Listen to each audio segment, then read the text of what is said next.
Die twee Afrikanerdorpe, Orania, wat in die middel van die woestyn ongeveer 150 km suidwes van Kimberley geleë is, en Kleinfontein wat ongeveer 30 km oos van Pretoria is tans onder geweldige aanval. En as die ANC en sy splinterpartye hul sin kry, sal hierdie plekke totaal en al vernietig word. Dit is ironies dat hierdie mense wat tot in die middel van die woestyn gevlug het om net weg van die nuwe Suid-Afrika te kom, nou juis vierkantig in die nuwe Suid-Afrika se vizier beland het. Waarom het die ANC en sy ideologiese afstammelinge so 'n diep gewortelde haat vir hierdie twee plekke, dat hy soveel moeite doen om hierdie plekkies waar minder as 0,1% van die Afrikaner bevolking bly, te victimiseer? Is dit omdat hierdie dorpies 'n monument van die ANC se tekortkominge is, of eerder 'n monument van wat die Afrikaner kan verrig op sy eie in die middel van die woestyn, of is dit net sy Afrikaner haat as 'n geheel wat hy uithaal op die twee plekkies? Hierdie twee kultuurdorpe het die afgelope paar dae baie nuusdekking ontvang te danke aan die aandag wat van die twee grootse linkse partye in die land, die EFF en die MK, op hierdie klein nedersettings gevestig het. Dis wel bekend dat Orania in 1991 gekoop is met die oog daarop om 'n volksstaat in die Noord-Kaap te vestig. Kleinfontein oos van Pretoria is in 1992 begin met die doel om 'n Afrikaner gemeenskap daar te vestig wat as die meerderheid in hul eie dorp selfbeskikking oor hulle eie sake kan uitoefen. Beide van hierdie nedersettings is geskoei op die beginsel van volkseie arbeid wat ten doel het om hul etniese homogeniteit te beskerm.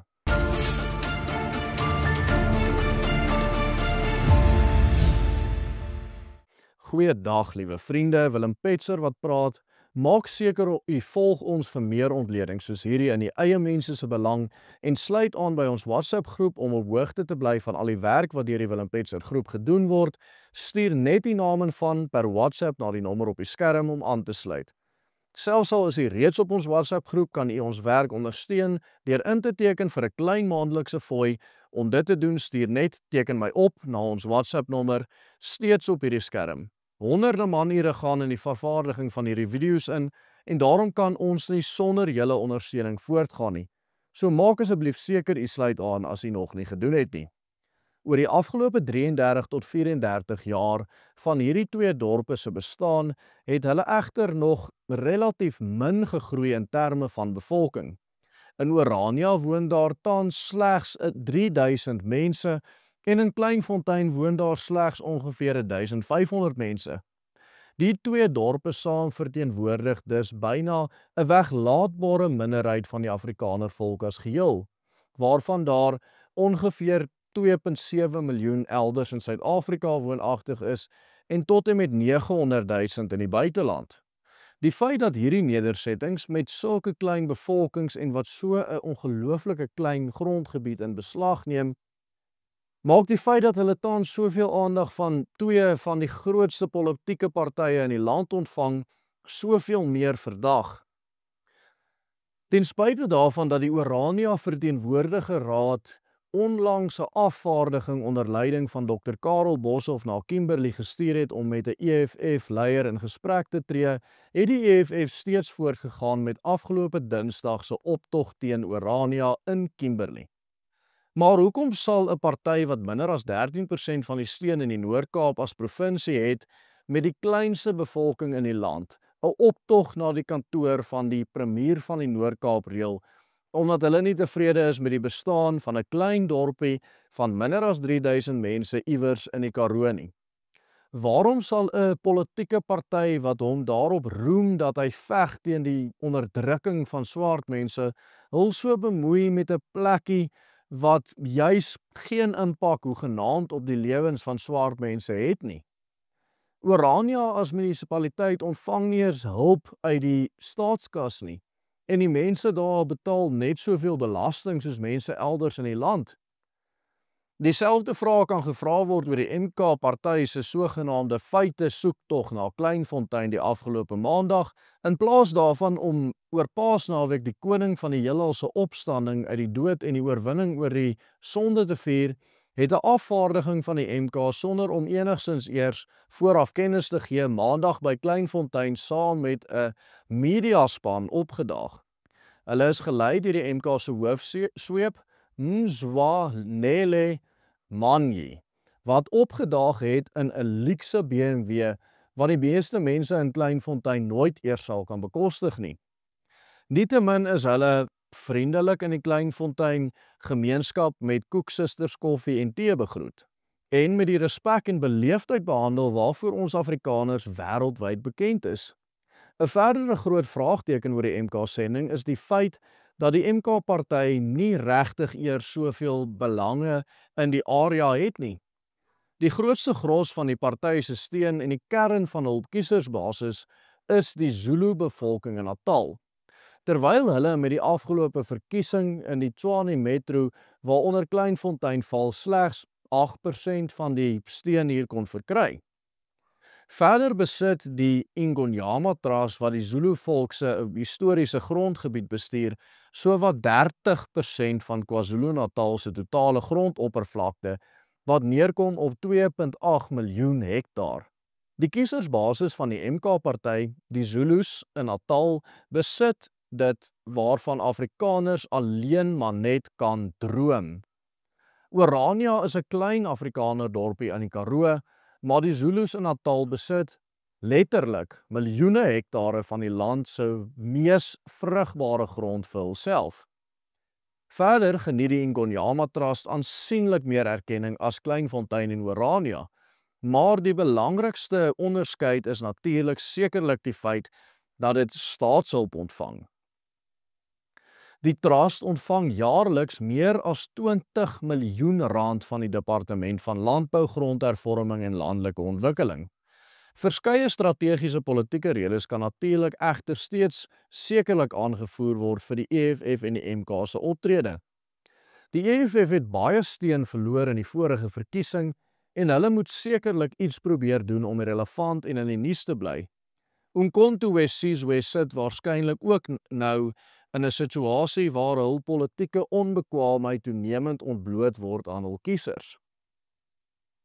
En hulle soek ook na sensasionele stories om die narratief dat hulle sogenaamde kampvegters teen rasisme is te probeer lewendig hou. Hierdie verklaringe vir hierdie week se optrede deur hierdie twee linkse partye het natuurlik sekerlik meriete en ons behoort ag daarop te slaan, maar wat nie misgekyk behoort te word nie, is die feit dat hierdie optredes ook iets ontbloot van die ANC en die MK en EFF se ware agendas. Dit ontbloot die feit dat hulle uit is op die vernietiging van elke bastion van die westerse Christelike beskawing in hierdie land. Hulle weet so goed soos ek en jy dat Orania en Kleinfontein hoegenaamd geen bedreiging of geen impak op die lewens van hul kiesers het nie. Maar dit maak nie saak nie, want vir hulle gaan dit nie oor Orania en Kleinfontein nie. Dit gaan oor wat hierdie twee nedersettings simboliseer, naamlik die Afrikaner volk en sy Christelike wortels. Dit is immers die Afrikaner wat die Christendom hier na Afrika gebring het.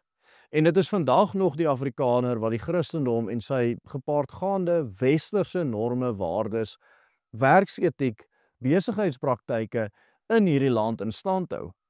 Orania staan byvoorbeeld ook in hierdie tradisie en in die dorpsraad se doel en missie word duidelik uitgespel dat die dorp daarna streef om 'n plek te skep wat in harmonie met sy omgewing leef en 'n positiewe bydrae tot sy streek en kontinent kan lewer. En hierdeur 'n lewende getuienis van Christus Jesus se koningsheerskappy vir die wêreld te wees. Soos ons weet die geval is met die ANC, is dit op die ou einde van die dag nie die MK of die EFF se doel om hierdie land beter vir enige iemand te maak nie. Die probleem is nie dat hulle net die belange van die swart bevolking op die hart dra nie. Die probleem is dat hulle geen deel van die bevolking se belange op die hart dra nie. Inteendeel, daar is 'n sterk etiese argument om aan te voer dat om jou slegs op die bepalinge van 'n bepaalde groep toe te spits met uitsluiting van ander geensins verkeerd is nie, solank jy natuurlik nie die ander benadeel of hul regte skend nie. Maar in teenstelling met plekke soos Orania en Kleinfontein waar Afrikaners hul eie belange probeer uitbou sonder om enige iemand te benadeel, gaan die MK en die EFF uit hul pad uit om 'n heksejag op hierdie klein nedersettings te loods. Hierdie is kenmerkende optrede van die linkse pan-Afrikanisme wat hulle versier uiteindelik nie net op die Afrikaners nie, maar op alle blanke westerlinge nie, maar uiteindelik op die hele Christendom en die hele Weste selfs het. Dit blyk duidelik uit al hul optredes.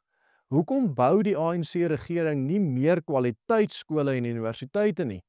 Hoekom rig hulle hul versier op Afrikaanse skole en hoekom moet hulle al ons universiteite oorvat en totaal en al verengels?